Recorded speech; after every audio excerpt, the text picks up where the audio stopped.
찌개집 창업에 관한 모든 것 시청모 임철입니다. 오늘은 염지닭의 종류, 주문 요령에 대해서 말씀을 드려보겠습니다. 염지닭이라는 뜻은 기본적으로 소금 염자에 고기 지자입니다. 그래서 닭의 밑간을 하는 거예요. 쉽게 얘기해서.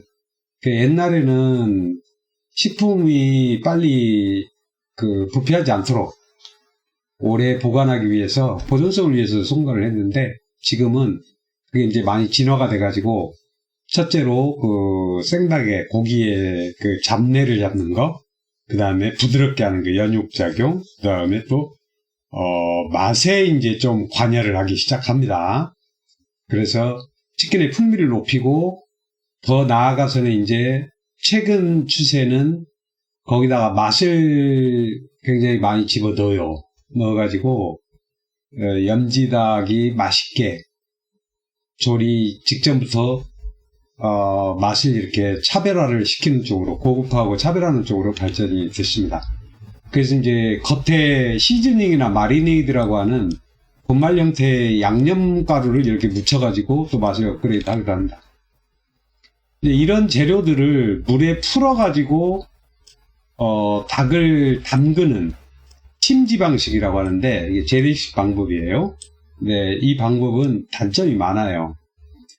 물통에 처음에 염도를 잘 맞추어서, 염도라는 것은 간의 세기요, 얼마나 짜냐 이런 거 다 계기가 있습니다. 그거를 측정을 해가지고 만드는데 100마리를 넣어야 되는데 갑자기 주문이 좀 더 들어왔어요. 120마리야. 그럼 물을 새로 만드냐? 거기서 또 넣어요.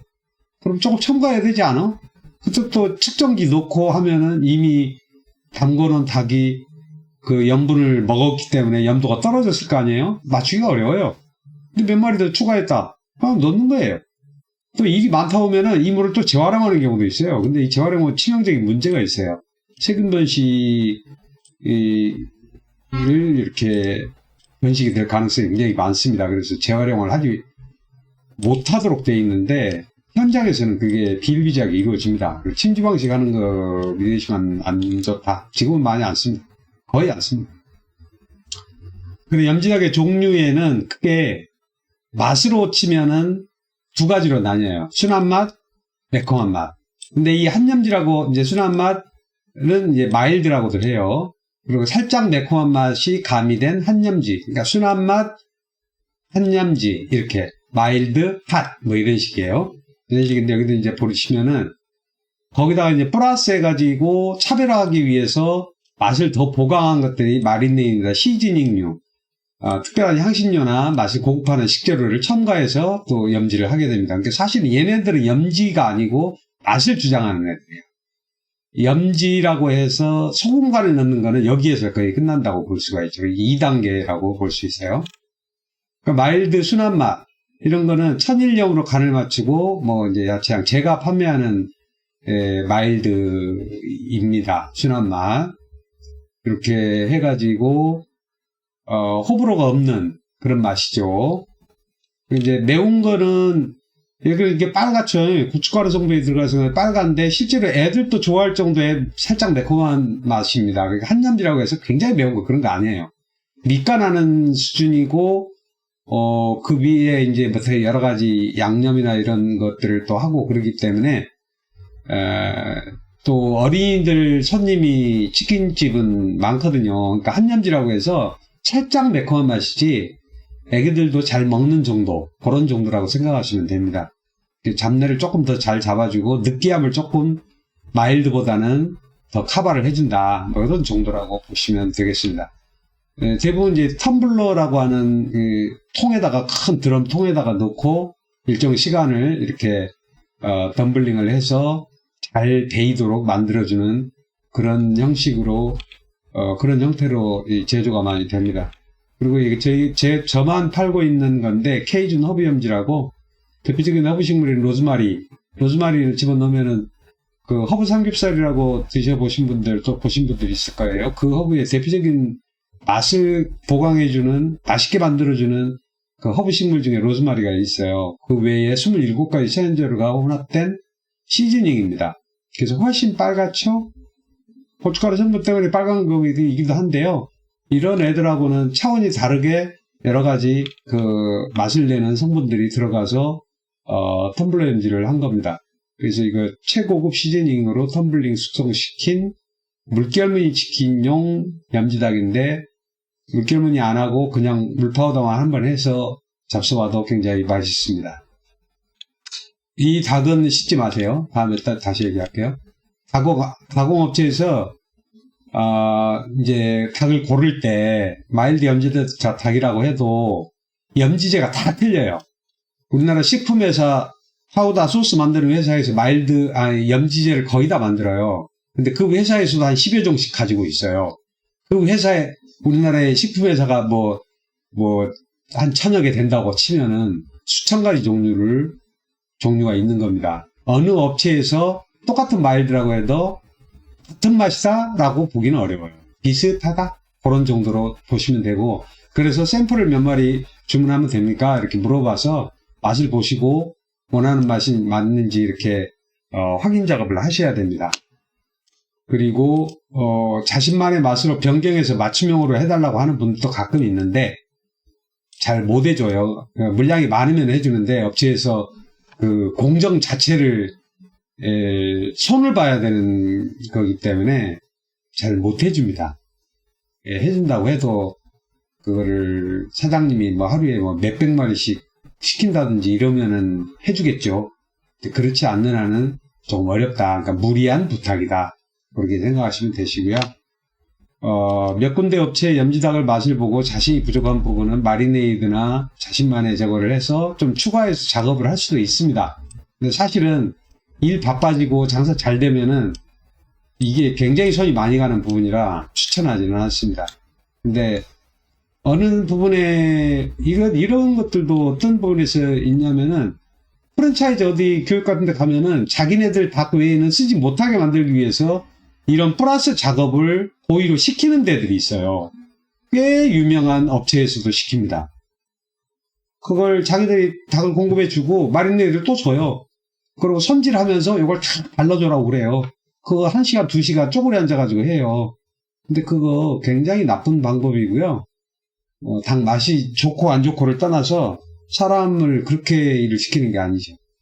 근데 그런 거 보고 들어가지고 나는 나만의 닭을 내가 만들겠어. 이런 순진하신 창업자들이 가끔 있어요. 예비 창업자들이. 네, 추천하지 않습니다. 해보시면요. 얼마 못 가서 저기 하게 되고요. 만약에 그게 조금 손에 익었다. 그러면 그걸 놓지를 못해요. 내가 이거를 포기하면은 손님이 떨어질 것 같은 불안감, 공포감 때문에 어찌 해보지 못합니다. 대부분의 치킨집 95% 이상은요. 닭 공급업체 정해가지고 테스트 다 하고 해서 마음에 든다 그러면 그거 그대로 받아서 바로 파우딩 합니다. 그렇게 하세요. 생고생 하지 마시고요. 납품받은 닭은 별도로 손질을 추가로 하지 않고 또 물로 씻지도 말고 어떤 업체들은 이런 마일드 닭 같은 거 물로 씻으라고 그래요. 그래 채발에 해가지고 저거 하라고 하는데 산패가 더 빨라집니다. 좋은 거 아니에요. 여기에는 각종 그 산패를 방지하고 부패를 방지하고 하는 그런 염지제 성분들이 다 있어요. 그걸 왜 씻어야 됩니까? 씻어야 되니까 미끈미끈해지고요. 안 좋아져요. 염도도 떨어지고요. 근데 씻으라고 하는 거 그거 다 사이비예요. 제가 다 닭을 만져보고 다 튀겨서 팔아보기도 하고 가공도 직접 하고 내 손으로 다 해본 사람이라 확실하게 말씀드립니다. 물론 씻지도 말고 바로 파우더 작업 후에 튀김기에 넣으면 되는 수준까지 돼서 닭이 공급이 됩니다. 물론 씻어야 한다고 하는 경우 있는데 그렇게 가르치는 것도 있다. 번거로운 짓이고 실익이 없다. 외부 사입을 막기 위한 수작이다. 마리네이드를 발라주는 작업을 하라고 시키는 것도 실제 있습니다. 유명한 프랜차이즈예요. 다 트릭입니다. 그냥 납품받으러 받아 사용하시면 돼요. 우리나라 도계장에서 닭을 잡을 때 이미 세척 소독 완벽하게 해가지고 가공 입주에 넘어오고요. 그 뒤부터 염지하고 뭐 하면서도 다 그런 작업들을 햇석 공제까지 거쳐가지고 치킨집에 납품을 하고 있어요. 그 다음에 그 봉투를 뜯었을 때부터 닭이 상하기 시작한다고 생각하시면 돼요. 근데 그거를 막 수돗물로 씻는다? 이상한 짓이죠. 맛도 떨어뜨리려니와 산비도 훨씬 빨라집니다. 그렇게 하지 마시기를 바랍니다. 네, 이거는 제 쇼핑몰에 맨날 물어보시는 내용들을 좀 정리를 해서 게시를 해놓은 내용이에요. 염지닭 주문 요령인데, 염지닭은 새벽 5시에 주문 마감을 합니다. 국내산 뼈닭 염지닭은 당일 작업해서 당일 나가요. 왜 그러냐? 유통기한이 짧아서 그래요.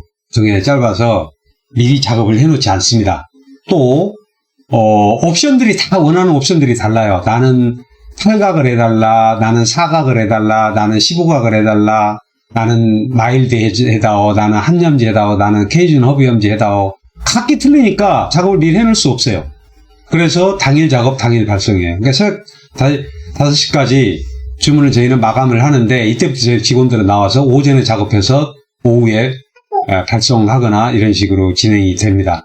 사장님들은 영업이 마치고 나면은 냉장고에 닭을 확인하고, 이 작업을 안 하시는 분들이 있어요. 기본이 안 돼 계신 분들이에요. 영업이 끝나면은 가장 주재료가 어느 정도 남아있는지 확인하셔야 되는 겁니다. 냉장고에 재고 파악하고 퇴근하시기 전에 발주하고 결제까지 마쳐야 작업이 들어가요. 어떤 분들은 발주만 해놓고 입금을 안 하고 주무시는 분들이 있어요. 카드 결제도 되니까 카드 결제라도 하고 주무셔야 되는데 그걸 안 하고 주무셔버려요. 들어가서. 그럼 오전에는 계속 주무시기 때문에 우리가 연락해도 전화를 안 받으세요. 그럼 작업 그날 안 되는 거예요. 못 나가요. 왜 그러느냐? 만약에 마음이 변해가지고 취소를 했다. 다른 사람한테 팔 수가 없어요. 옵션이 다 틀리기 때문에. 그래서 작업을 아예 안 하는 겁니다. 입금이 안 되면, 결제까지 안 되면은. 그렇게 되시고, 저희는 이제 택배로 전국으로 나가는데, 전국으로 나가기 때문에 월요일부터 금요일까지만 주문을 받아요. 토요일날 주문은 월요일날 발송이 됩니다. 왜 그러느냐?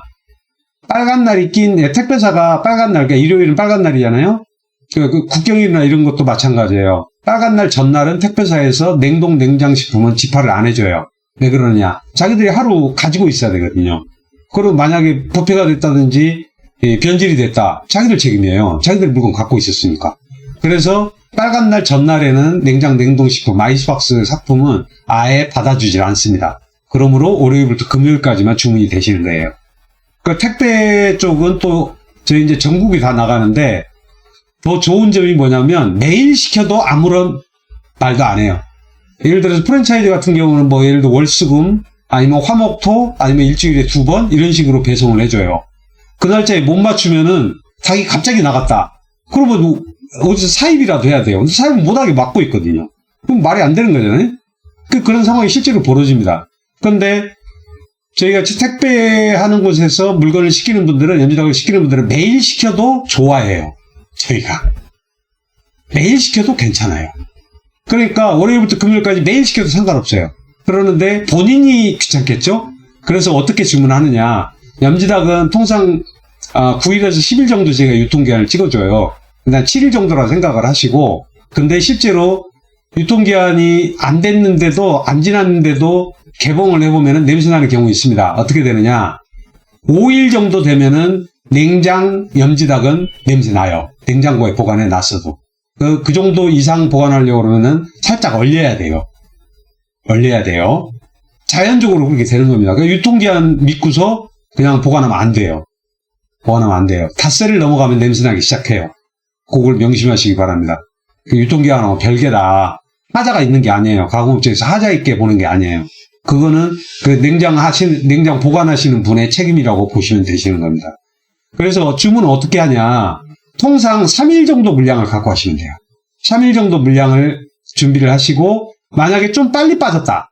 그러면은 3일 동안 물량인데, 오늘 뭐 3분의 2가 빠져버리고 몇 마리 안 나왔다. 다음날 바로 그날 시키면 되죠. 그죠? 그리고 또 3일 물량 정도를 준비하는 거예요. 또 조금 더디 빠졌다. 그럼 4일이나 5일까지 갈 수 있잖아요? 그럼 그 상태에서 5일 넘어가면 안 되니까 안 된다고 기본적으로 알고 계셔야 돼요. 그렇게 해가지고 소진을 시키면서 돌리면은, 크게 문제 없이 이렇게 신선한 닭을 가지고서 손님들한테 제공을 해줄 수가 있습니다. 그러니까 통상 3일 물량을 주문을 하셔라. 이렇게 하시고, 매일 주문해도 상관없고, 주말 거 물량은 금요일 날 주문을 하셔야 된다. 금요일 날 새벽 5시까지 주문을 하셔갖고 금요일 날 배송 받으면은 배송 출발을 하면 토요일 날 도착을 하게 됩니다. 아이스박스 상품은 택배사에서 우리나라 택배사는 굉장히 훌륭한 시스템이에요. 아이스박스 상품은 무조건 그 다음날 들어갑니다. 오늘 발송하면 내일 받으셔요. 왜냐하면 자기들 가지고 있으면은 변상의 문제가 생기거든요. 그거 꼭 주니까 갖다 주니까 걱정하지 않으셔도 되고 혹여라도 늘상 갖다 주는 시간대가 아니다 그러면 택배 기사님 전화번호 늘 이제 문자로 오잖아요. 그 문자는 캡처가 아니고 저장을 해 놓으셨다가 가끔씩 오면은 땀 뻘뻘 흘리고 오면은 시원한 물 한 잔도 주시고 그 양반들이 내 일꾼이라고 생각하셔야 돼요. 그분들하고 친하게 잘 지내셔야 됩니다. 이 사람 사는 세상의 그 요령 아니겠습니까? 그렇게 해서 주문하시는 방법을 하시면 되고 전자세금기관서 이런 거는 그냥 읽어보시면 되겠습니다. 오늘은 여기까지 하겠습니다.